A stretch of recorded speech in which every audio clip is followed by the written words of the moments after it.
this case had a different agenda. Writing for a program in an immigrant school meant not pioneering in the area of technique or even in sound color, but it was a difference in concept. And you know, there's not a lot of moving parts in this piece of music because of the issues, because of the moving parts that are going to be playing it, right? So I hope other composers see more and more immigrant populations or resident populations from other cultures that don't have a background in what we presume students will be able to do in music from 4th to 8th grade. And they will replace what most of us want to do with our creative energy, you know, the new, the pioneering, with a different mission of service and clever creativity that makes the simplicity of the technical world of this environment a co-partner in whatever they choose to do. The urban music scene is complicated because it's inconsistent from city to city, from region to region, from educational curricular plan to educational curricular plan. I mean, in the state of Connecticut, the Sheff versus O'Neill lawsuit about inequitable funding for education based on kind of the racial distribution of schools, that's one complication of a system. So there are others too. Equity, resources, all kinds of things.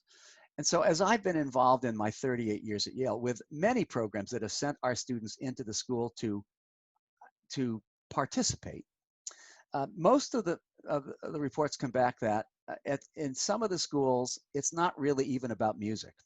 It's about a relationship with an adult who cares about what they do, and they happen to have a common denominator of music. That is the point of connection. So now imagine the composer walks in like that, right? They haven't even written the music yet.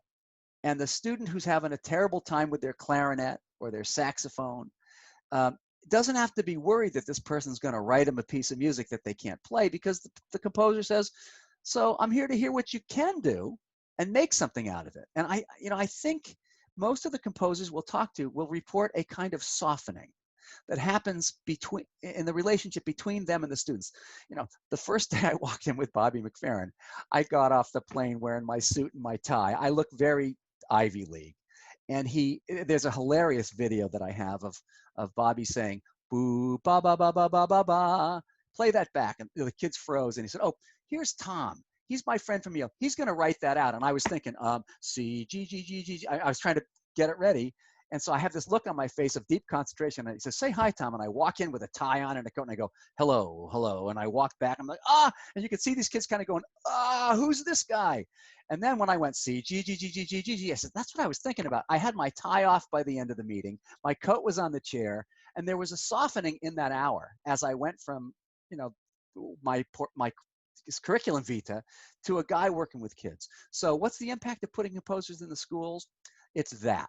There's a personal relationship between students and a composer. So that's what's going on. So that's the first level of importance when we put a composer in a room. The second level of importance is, and I mean no insult this way, is the conductor.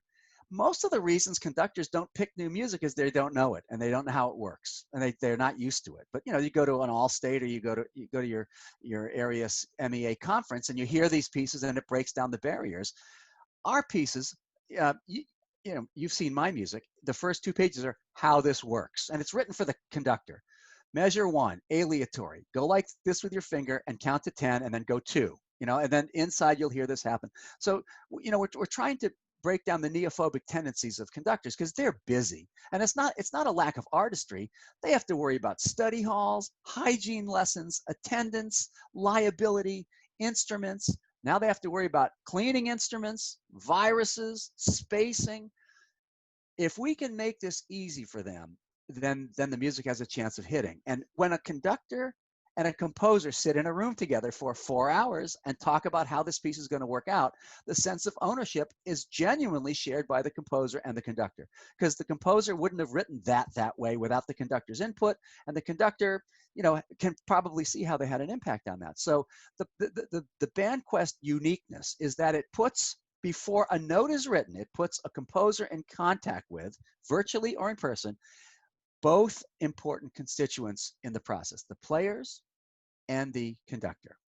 And then they have a relationship for the rest of their lives. And I hope it's cordial, it's friendly, should be.